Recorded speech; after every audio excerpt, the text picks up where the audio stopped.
Hi, everyone. Thanks for joining our webinar today. We're very excited to have you here or back for our second chat with Imagination Station.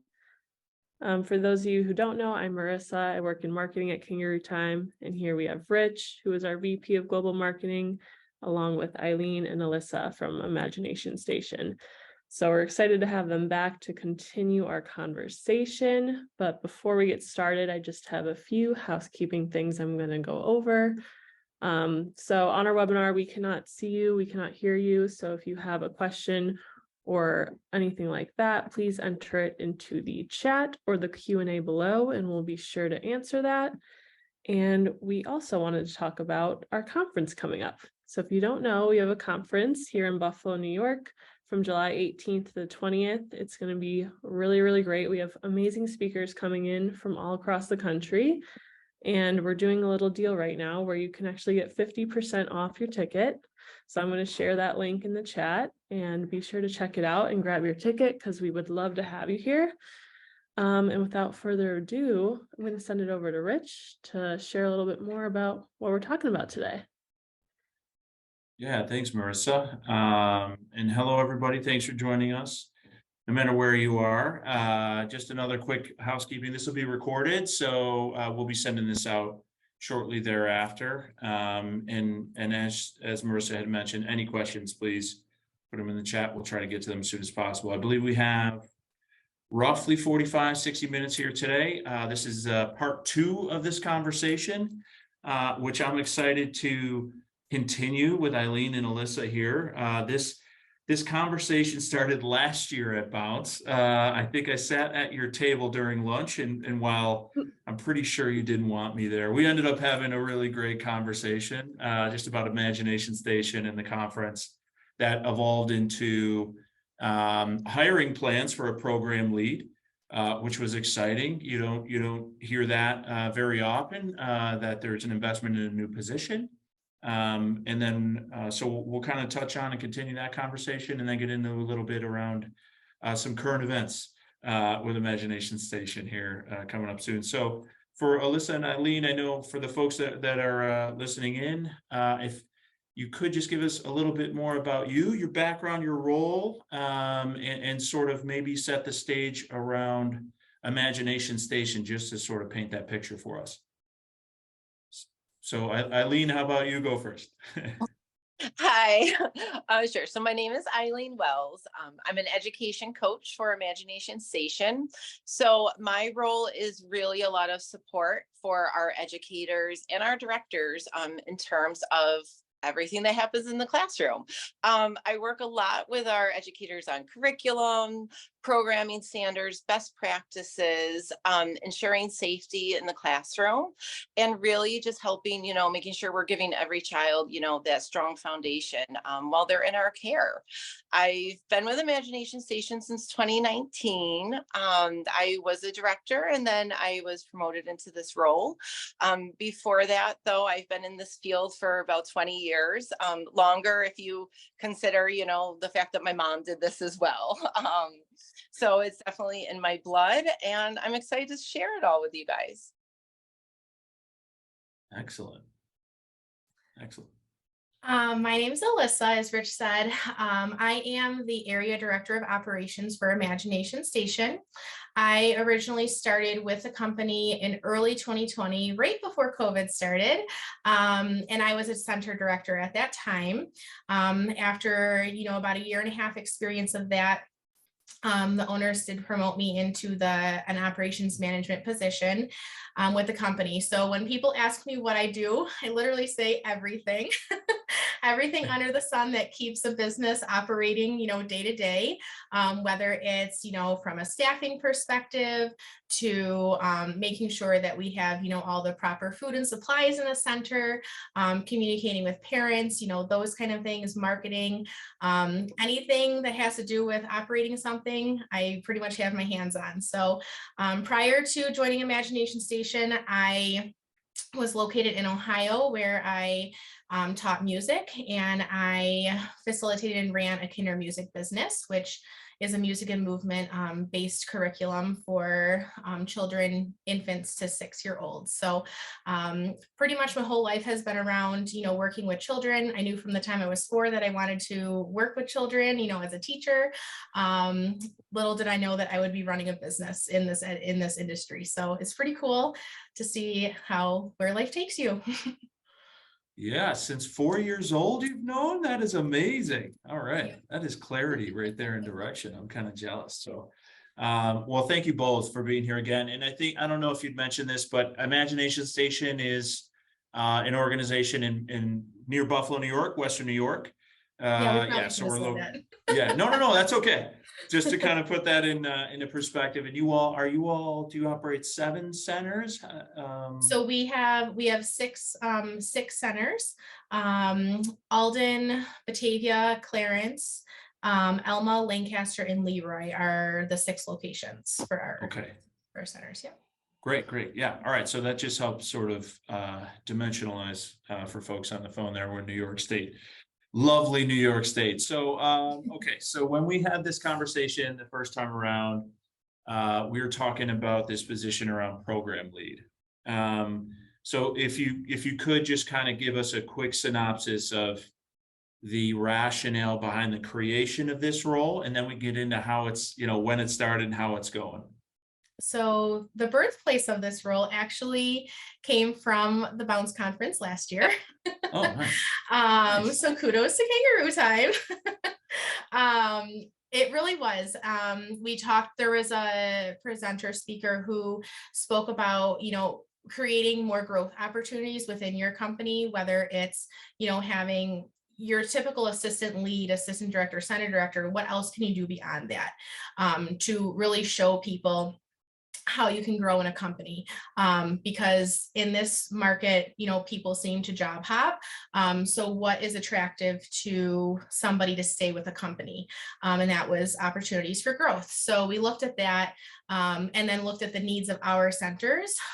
We're a growing company and we need more like boots on the ground type thing to get in the centers, work with teachers, especially educators that are coming into this field with limited to no experience.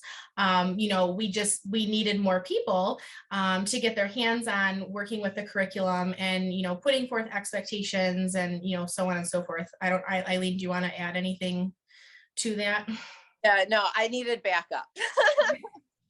Which in the most positive way, because it's like Alyssa said, the industry was changing before our eyes. The applicants coming in were green, but ready to learn and wanting to learn. So we saw an opportunity and we wanted to take advantage of that to grow my team of 1. Now you're a team of 2, right? Yeah. I think, yeah. And that's great. I think, so we're lapping a year now. And the program lead position, it probably meant a lot to a lot of folks. I'll go off on a little bit of a tangent here. I think if you could, to the best, of your ability, like, could you help us understand sort of the staffing scenario before and after? You'd mentioned like the path to growth as like, when I hear that, I almost think retention and sort of continued development in there. So can you help us understand if at all, like there's been an impact on retention and engagement before and after this sort of rollout of this role? Yeah, I think it's been a huge help. Aileen and I are 2 people. We can't, be in all the centers at the same time. So just for our educators to feel supported, that we're not just like big, scary admin coming in, that there's somebody just like them, coming into the classroom and working with them and giving them ideas, not as the big, scary admin coming into the center, but really just to, bounce ideas around. And to me, it's the bigger support system that we've been able to fulfill for our, staff, our educators. Yes, I would say so. Having the program lead has given almost every staff member in our company now, another person that when they see that person, they can go to them. Whether they see them frequently and not, they know that there's another person with boots on the ground, like Alyssa said, in there. And that there's another avenue of support and ideas coming in. Sometimes it's feedback can be hard for people, and just having different avenues of people to go to help you find that right avenue of support has been helpful. Sometimes staff come to Alyssa for something, sometimes they go to me, sometimes it's a great opportunity for them to go to the program lead for something else as well. And I think it's a sure. lot easier, like they probably feel more relatable to them, and they will oftentimes give them more feedback, which then they can come to us about, so we can learn how to make changes, and help, best support them. So yeah, it's been great. Yeah, that's gonna be my next question, is like, it's almost like a buffer between you both and sort of, I'll call it the field or boots on the ground, if you will. Do you find that, I'm kind of getting ahead of myself here, so we'll back up in a second. Do you find that you're getting, and this isn't necessarily a good thing, but are you getting less questions or less desire for direction because the program lead's sort of taking that on? Like, I'm just trying to understand how your day-to-day has been impacted now that that program lead is in place. That's probably an Aileen question. Okay. Well, we have been through a lot of change recently. So knowing that there's someone else there to help support that, I think that's going to be huge. It's going to, it's just going to be a huge help. Our day to day, it looks different all the time, but it's been nice to, from time to time, be able to give some different projects to our program lead. And as I do with a lot of our other directors as well, to try and delegate some of those things, and just knowing that we can give some projects off and get them taken care of, and that it's part of the day, those hiccups, those are part of the day, those are part of the day.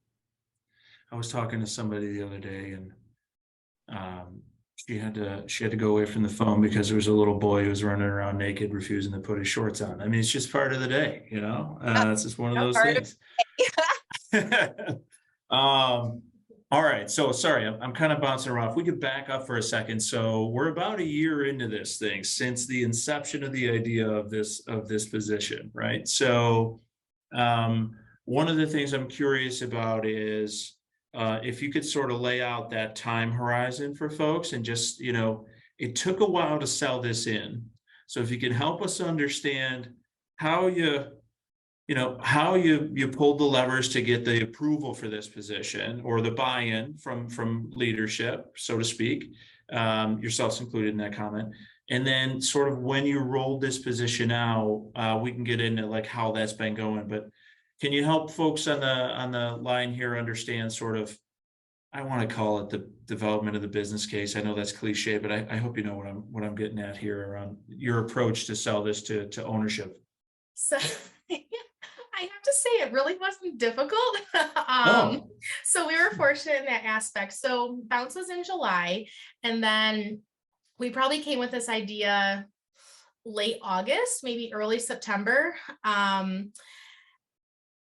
We had a candidate that we loved, and we really felt that this creation of this position was perfect for her. Knowing what her background was, what we needed, what we saw as opportunity for us. She started with us in early October, and what we did was I actually trained her. I did a lot of cross training with her. So while she was training with Aileen on programming and curriculum, I was also training her as a director.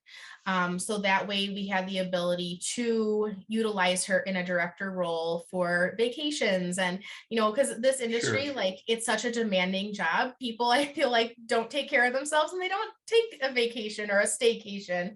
They don't take a day off for themselves. So this would also allow for for our directors to feel supported in that aspect as well. And then when she's, subbing in the center as a director, she can also then do a lot of observation and see what's going on in the classrooms as far as, programming curriculum wise. So really from end of July to early October, we had it up and running. The owners were like, sure, sounds great. They're like, what are you going to call it? And then we said, we don't know. Nice. Yeah.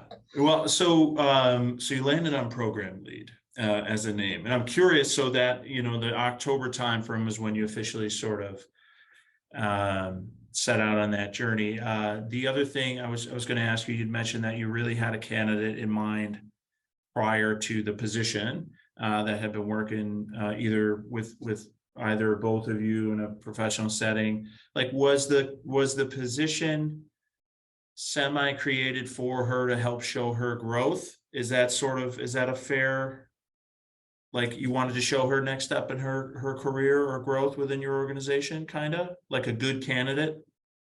Yep, that's exactly what it is. And if she's listening, hopefully she's smiling. I told her we were going to be talking about her, so but she had originally applied for us as a center director.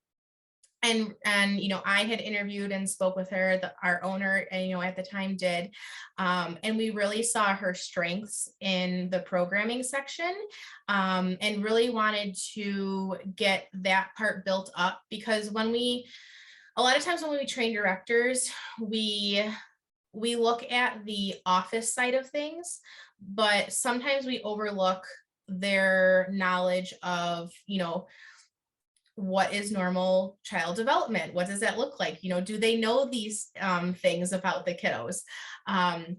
So we saw it as an opportunity for her to really build those skills, while then also working on learning kind of those leadership skills needed for the director position. Understood. Okay, that makes a lot of sense. So, and I'm sure she's great at the job. She's doing phenomenally.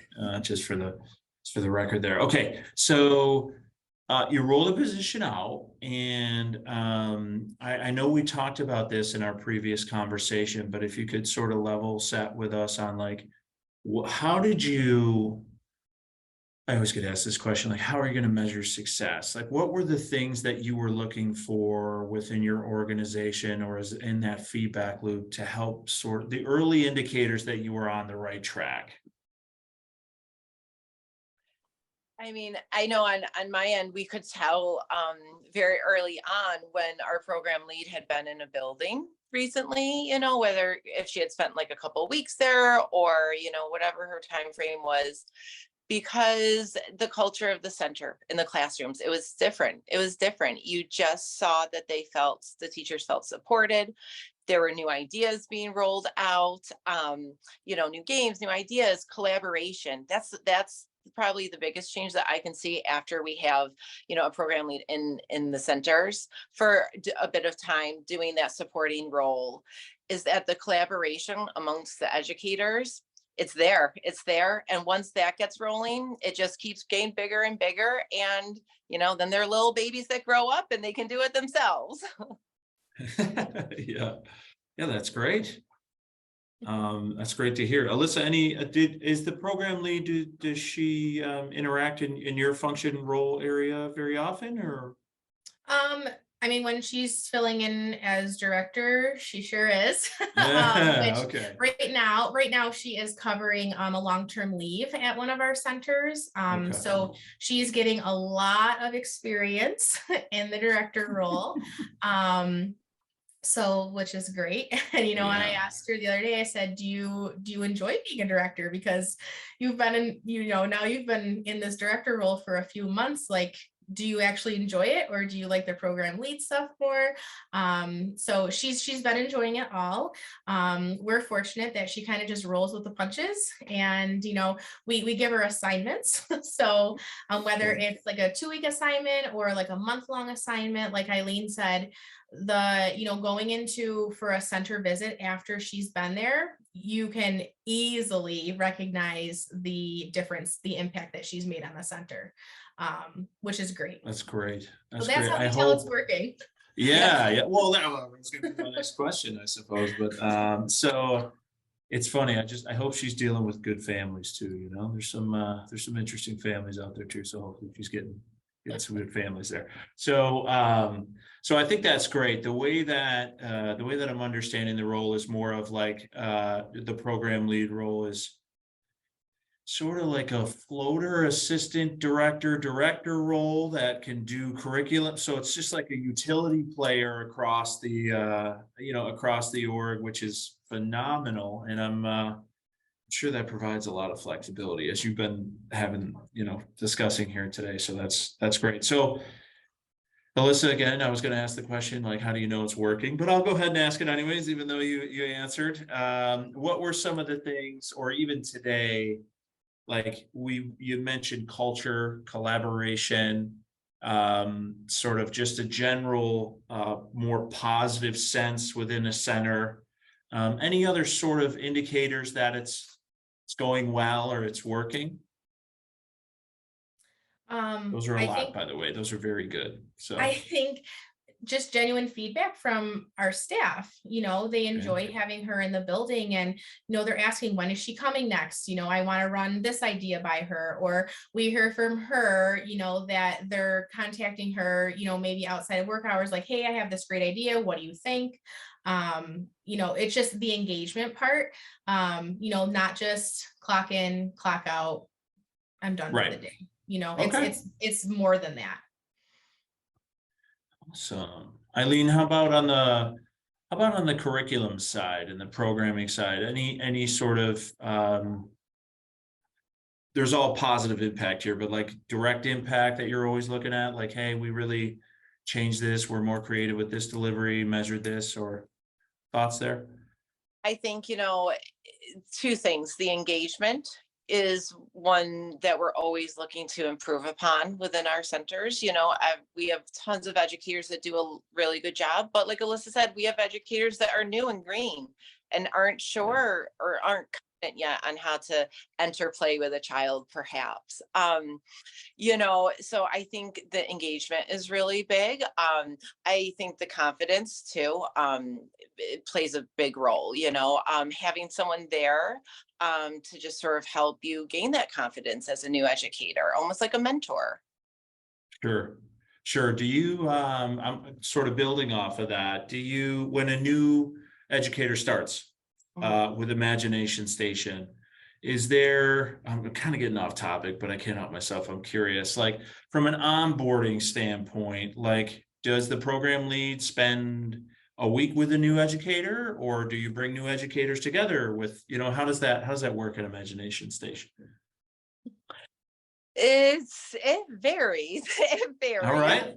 Yes. There's no cookie cutter answer on that one. Aspects of that we're building upon, Sure. that we're aiming goals for. We have goals for to aim for. But yes, ideally, we love to have, within the center, when we have a new educator, for them to sit down with either their director, an experienced educator, like a mentor within their center, the program lead, or myself, or even Alyssa, and just get that baseline of where are they with their knowledge? What type of support are they going to need? It's not if they need support, it's what type of support, and I think that's the big shift, that we have. And it's not a bad thing. It's not a bad thing to need that support. You just have to be ready for it. Yeah, fair enough. And sorry, off topic question there. I'm always curious on how it's handled. The best approach out there, which I don't know if it's ever been found yet or anything. So I appreciate that. So if you can think about, it sounds like there's a lot of positive things happening with the program lead. Are there any things where you would, knowing today that you would do over or maybe tweak a little bit in the approach as you're rolling out the role? Any sort of opportunities for improvement in the rollout? I mean, it sounds like you've done it perfectly, but yeah, we're just perfect. Yeah, I would say hire more of them. More people, yeah. More of that. Oh. So when And stuff, like Alyssa said, have to take care of a long-term leave, which absolutely needs to be taken care of. It's just is always nice to have another person ready for that succession plan, who's going to Yeah. take the next, going to be the next one to take this up. And that's something that, we do look at. Alyssa and I constantly call each other and we say, have you met this new educator? Have you seen this have you talked to this educator recently? They're doing amazing. We need to keep them in mind for something in the future. And we'll say to each other, I don't know what, but we need to keep them in our minds. Yeah. So we're looking for, more growth within that because I think it's needed.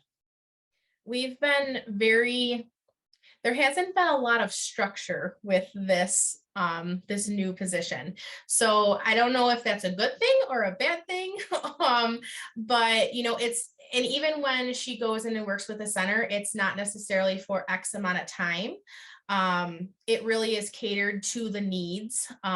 So maybe that is a good thing as I'm talking this out now versus having like, you're going to go spend, 4 weeks at this center. Week 1, you're doing this, week 2, you're doing this, we didn't really design it to be that way.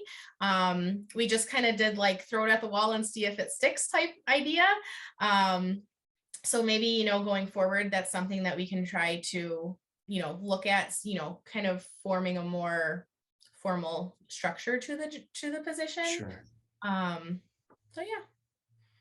Well, it seems to be working, and definitely appreciate it. From a marketing standpoint, selfishly, what rarely happens is we have a series of conversations and sort of check-ins to see how things are going. Yeah, we're launching the program lead. Okay, see you later. But it's good to get like a little bit of perspective through time. So it's exciting to hear that it's going so well. So well done. I know that a little bit more structure maybe, but overall I'm hearing very positive things. So yeah, great. Any other thoughts on the program lead position before we sort of shift gears to current events?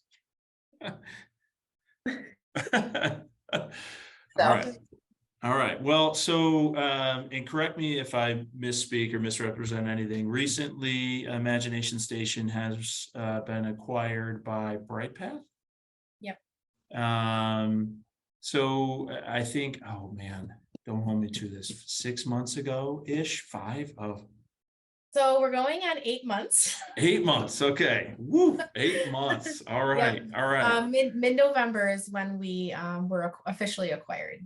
Okay. All right. So, we were talking a little bit before we went live here about sort of change management and all that sort of stuff, and how we rarely, the royal we, hear from the acquiree perspective. But if you could just sort of set the stage for us on how, the evolution of the acquisition, like how's it been going from November to now? Yeah. So the theme is change. That's the big word. Good change, just getting used to change.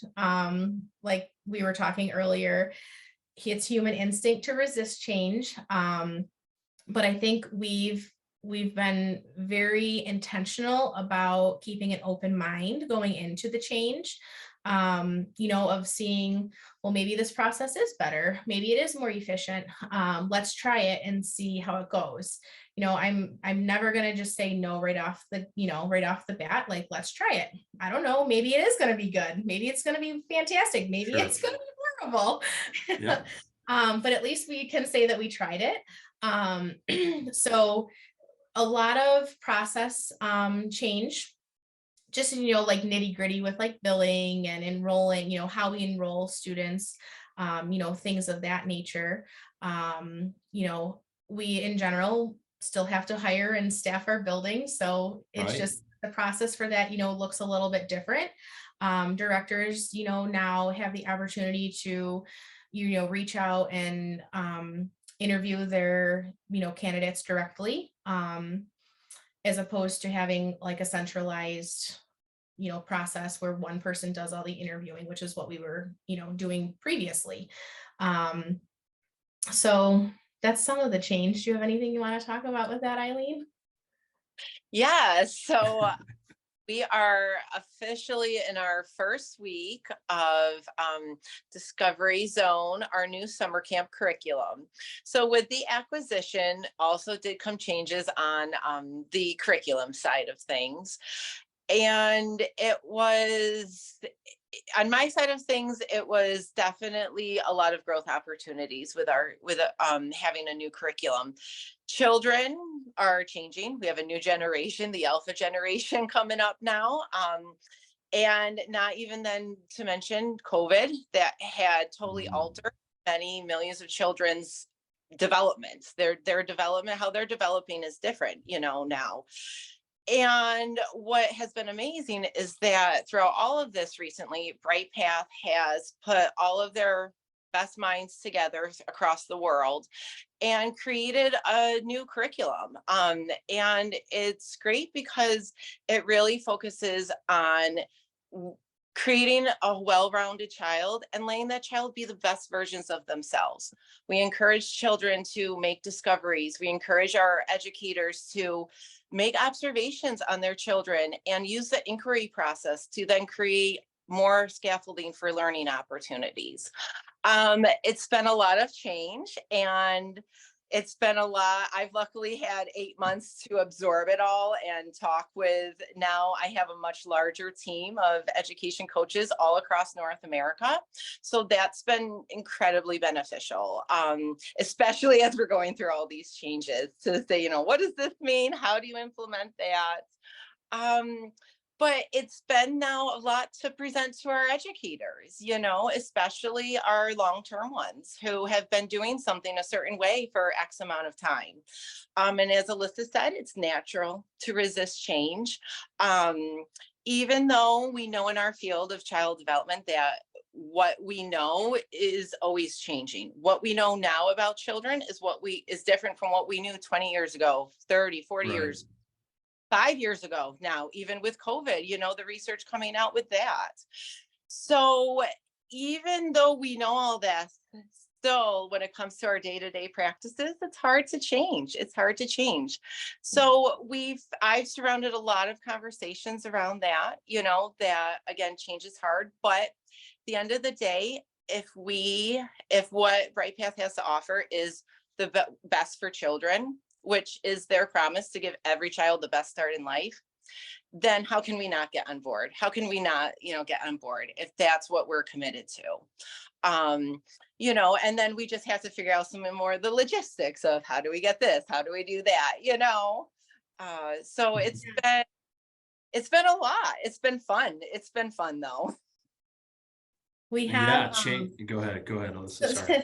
It's just, when you talk about change, it's, we go from a company with 6 centers and 4 or 5 of us in the admin, building, to now this really international company, where I'm on calls with people from other countries, just as silly as it sounds, like coordinating time changes, you're working with people that are in Calgary, that are 3 hours behind you, and just all the different, even like standards expectations from like Canada to the US, and trying to find that common denominator of how we can make it work as one company, but being in 2 completely different countries, and then aside from Bright Path, like Busy Bees is the umbrella company, which they're based out of the UK.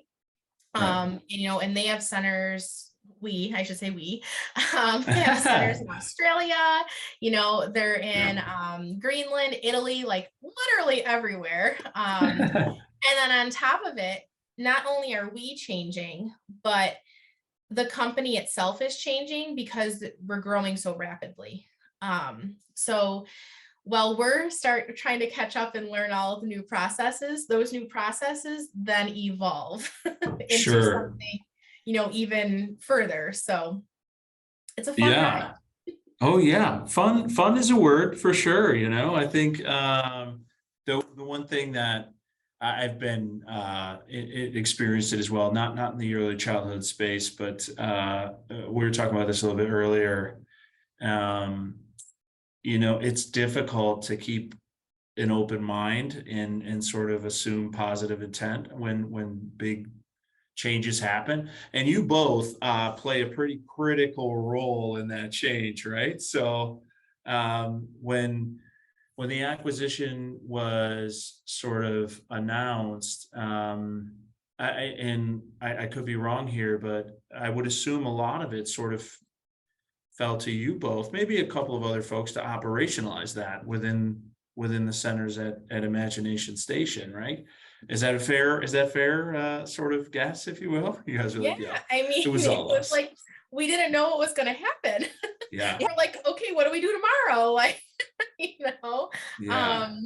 So it was, the initial, I guess, shock, you would say, just of really what was going to happen. So, there's Bright Path has it set up so they have it's called like an acquisition team, and they come kind of like move in and help you, get through the initial stages of what needs to happen, and who you I don't even want to say report to, but because I do obviously have a boss, and that Sure. boss has a boss, and there's a lot of levels and layers to being in a corporate environment.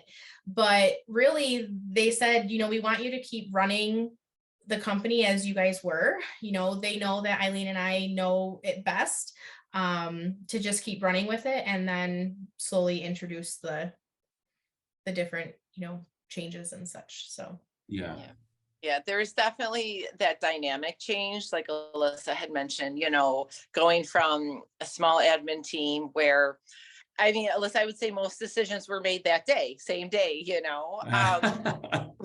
Luxurious. Did it, action taken that day. Like, that's how we moved. That's how we operated. And now to have different layers, I'll say that, it took a while to trust those layers because we had a tight team and we had that trust. And, just like any new relationship, you have to build it. You have to build it, and I know I'm there now, with my team, but it's something you have to nurture. The change. Took a little time, right? Yeah. Takes a little bit of time. Yeah. Yeah. It's so interesting. I would say the conversation we recently had at an event here, DAL versus today, it's not starkly different or anything, but what would you, it's just, it seems like you both are in much more of like a knowledgeable space. Like, okay, we're through some of the change here.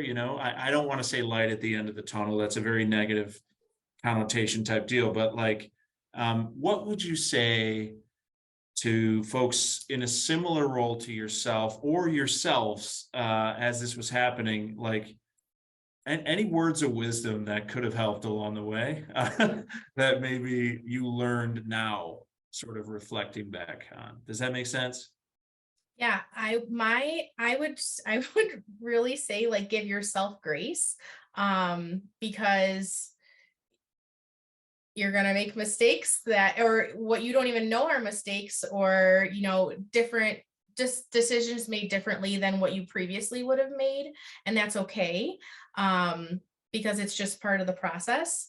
And not that we didn't, but I would just reiterate to keep an open mind, to try it, because so many people won't try it. They won't try the new flavor of ice cream, even though it's delicious. Fair. That's fair. Because they like what they like, and that's it. So, also truly embrace the change. I've met some amazing people that I never would have had the opportunity to meet. We also got to go to a conference in Orlando back in May, where it was a North American conference. So, instead of just seeing people on our screens for our calls, I got to meet these people in real life. And at the end of the day, we all have the same exact goal, which is doing what's best for children. It's just how we get there that might be a little bit different. Right. Did you see Mickey while you were down there in Orlando? I did not. Oh, no? All right. I have to ask because I always I go to Orlando too much. Let's put it that way. Eileen, sort of similar question to yourself. Like what sort of words of advice would you give your past self or anyone that's sort of in your particular role within an organization? Don't be afraid to speak up during the change. Alyssa and I have both had opportunities to voice some opinions and see that some of the feedback is really taken to heart and that they do want what's best for the company and what's for children, and that we'll get there, just like I said before that, what we know and best practices are ever evolving. You have something to bring to the table too. You have something to offer, your new big bosses now as well. So don't think that you don't, just because you got acquired and absorbed up into this huge conglomerate, you have things that you can offer too. So speak up to that, to keep moving in the direction that then you ultimately want to, because like Alyssa said, we all want the same thing at the end of the day. And just by collaborating more together, that's how we get there. So don't shut down the change, speak about it. If you're not sure about something, speak about it then, because that's how we get to a spot where we can all say, all right, we're on the same page, we understand, and we know how we're going to get there then to that common goal. Yeah, well said. It's important to be on the same page too. So, all right, great. Well, I think, Aileen, Alyssa, any other closing thoughts about your acquisition experience? I think I covered a lot, but again, just want to give you the opportunity. Any last minute? I kind of want to piggyback off what Aileen said about don't be afraid to speak up. And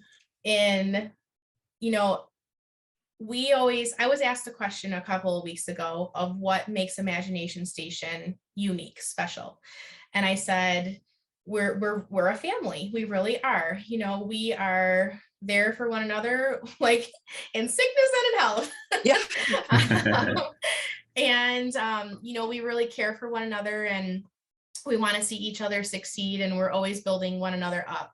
And that's what I had said to the person from Bright Path who had asked that question. And the conversation continued into, obviously they're acquiring centers companies that are successful. They're not going to acquire necessarily a company that's not doing well. Sure. So they want to look at us and see like what is making us so great, and take those pieces from each of those companies. So to me, it was really important to express that to them, because knowing in a corporate world, it's not necessarily very family-like. I've been really trying to, bring that into play any chance I get. And I feel like I'm slowly chipping away at it and, building just a really big family instead of it being such a small family. And I think it's really cool that our CEO is based in Canada, but I can literally like send her a text message if I need to, it means something to her, to come down and spend 12, 13 hours with me in a car touring all of our centers and, meeting every single one of our educators and directors and even parents and, the children in our centers.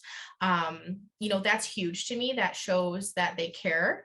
And that's like kind of a step towards the right direction of making it, kind of that family oriented ideology. Yeah, very nice. That's great to hear that she's spending time out there in the centers and stuff. So yeah, I appreciate the perspective on that. Thank you for opening up. Again, you don't hear the acquiree perspective that often. So I know we'll be seeing you two in a couple of weeks at Bounce again here in Buffalo, which is exciting. We'll continue the conversation, maybe not in a webinar format type deal. But, you can join us for lunch again.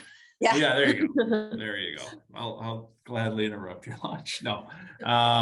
So yeah, Marissa, any questions or in the chat here or any questions? I didn't see any final questions. So if anyone watching has any, please be sure to share those. But again, just thank you guys. These conversations are so valuable, not only for us, but for everyone watching Yeah. too. So it's great to hear your perspective on everything that's been going on. Yeah, we must have answered all the questions then, I suppose, I huh? know. So Yeah, great. so, all right, well, Marissa, I don't know, do you want to close this out or? Yeah, so we're excited to see you guys at Bounce. I hope everyone watching can come as well. Just a reminder that you'll receive this in an email tomorrow with a certificate of attendance. And thank you guys so much for watching, and hopefully we'll see you next time. All right, Right. take care, everybody. Thanks, Alyssa. Thanks, Aileen. Guys. Thank you. Take care. Bye, everyone.